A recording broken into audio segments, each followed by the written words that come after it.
Pushing even further north into Utah, along the Colorado River, Arches National Park contains the highest density of natural arches on the planet.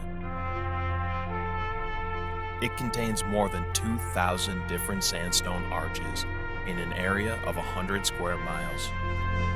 These perfectly architectured passageways have been drawing the attention of human visitors since at least the last ice age.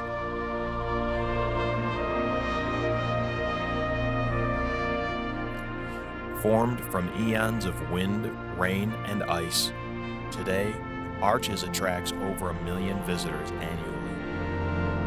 Though the park's terrain may appear durable, this high desert ecosystem is extremely fragile.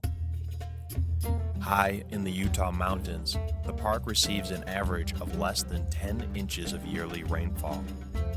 This leaves the delicate habitat of the microorganisms that live in the dry soil around the park extremely vulnerable to foot traffic.